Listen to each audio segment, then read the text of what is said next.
There are invisible forces that slowly drain your life force, not always with loud chaos, but with quiet persistence.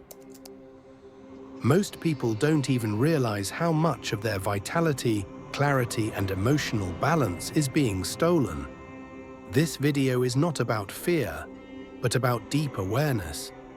You'll uncover 5 silent thieves of your energy and how to reclaim your power by cutting ties, internally and externally, from what no longer nourishes your soul.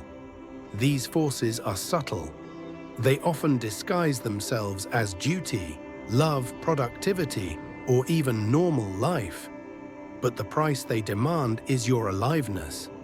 If you feel called, share something loving or grounding in the comments. Your presence may help someone feel less alone. Leave a warm wish, a prayer, or even a simple, "I reclaim my energy." It might mean more than you know. The first thing that steals your life force is unresolved emotional baggage. Every time you suppress how you truly feel, just to keep the peace, to avoid discomfort, to protect an image, you plant seeds that grow into tension, fatigue, and even disconnection from your own truth.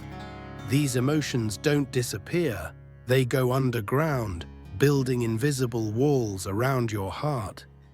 And the longer they sit in silence, the more energy it takes to keep them buried. You don't need to explode or confront everyone to reclaim your power. You simply need to feel what you've avoided. Emotions, once allowed to move, become energy again. But when trapped, they become leaks. You can't be fully alive while carrying yesterday's pain in today's body. The second thief is constant mental overstimulation. We are drowning in noise, scrolling endlessly, reading updates we don't need, consuming opinions we didn't ask for. Every notification pulls a thread of your presence away from the now. The mind, when left unmanaged, becomes a playground for anxiety. It builds problems that don't exist and exaggerates the ones that do. And this mental whirlwind becomes an energetic storm that drains you even when you're doing nothing. Silence isn't just peaceful, it's essential. When your mind slows down, your spirit has room to speak. Life force returns through stillness. Your nervous system needs recovery just as much as your muscles. Protect your mental space as fiercely as you protect your physical safety. The third form of energy theft comes from people.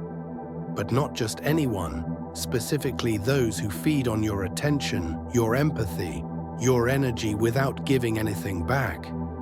These are not necessarily evil people. Many are unconscious, but their presence feels heavy. You feel tired after speaking to them. You feel confused, guilty, or responsible for their emotions. These are energy vampires. They might be friends, partners, family, or co-workers. You are not cruel for setting boundaries. You are wise. Your energy is sacred. You are not born to carry others at the cost of losing yourself. When someone thrives off your depletion, it's not love, it's dependence. And you're not here to be drained for someone else's survival. The fourth thing that robs you is resistance to change. So many of us hold tightly to old versions of ourselves, outgrown relationships, outdated dreams. Because letting go feels like death, but not letting go is death too. It's a slow decay. Change is not the enemy, it is the portal through which life evolves you. Every time you resist change, you hold back your own expansion. You lose touch with possibility. Your vitality depends on flow. Just as rivers must move to stay alive, your life force needs permission to evolve. What you cling to out of fear becomes the cage that traps your energy. Letting go isn't weakness, it's alignment. The more you release what is no longer true for you, the more you remember who you are. The fifth thief is shame. Deep, often hidden shame that says you are not enough, not worthy, not lovable unless you perform, achieve, or please. This inner critic is like a parasite feeding on your joy, your expression, your confidence. Shame contracts the heart. It makes you shrink around others, second-guess your intuition, fear your own power. But here's the truth: shame is not yours. It was handed to you by wounded people, rigid systems, or painful experiences. You were never born ashamed. You were conditioned to believe you are flawed for being human. The moment you begin to see your shame as programming, not truth, is the moment you begin to reclaim your power. You were never broken. You were only told you were. All 5 of these thieves work quietly. That's why they're so effective. They don't attack, they erode. You wake up one day feeling exhausted and wonder why. But it's been happening slowly. Every yes you said when you meant no. Every scroll when you needed silence. Every apology for simply existing. Every fake smile when you wanted to cry. These things matter. They add up. They cost you your spirit. The solution is not in becoming hard or unfeeling. It's not about shutting down your heart or pretending things don't hurt. That's just another way of disconnecting from yourself. Numbness is not strength, it's survival mode. And survival mode steals your life force silently, bit by bit. True strength is learning to remain open while being discerning. It's choosing to stay soft, aware, and connected without sacrificing your peace. You can live with a wide open heart and still have boundaries like steel. That's the balance we're all trying to reclaim. The art of being rooted without becoming rigid, of being kind without becoming a doormat. When you stop letting the world dictate your worth or steal your energy, something incredible begins to happen. You stop leaking, you stop explaining, you stop compromising your peace for temporary approval. And instead, you begin to feel grounded in your own energy again. You start to notice that silence becomes rich, not empty. That being alone feels peaceful, not punishing. Your nervous system calms down. Your body remembers what it feels like to be safe. You're not drained anymore because you're not constantly reacting to the chaos around you. You're responding from within. It's a quiet kind of power, not the loud confidence that needs to be seen or praised, but the steady inner knowing that doesn't beg for anything. You can walk into a room and feel who's safe, who's draining, who's projecting. And you act accordingly, not out of judgment, but out of self-respect. You no longer feel the need to rescue people who aren't willing to rescue themselves. You no longer abandon your own needs for the comfort of others. You understand now, boundaries are not barriers to connection, they're containers for it. They let you stay present without disappearing. There's a sacred relief in realizing that you don't have to keep everything alive.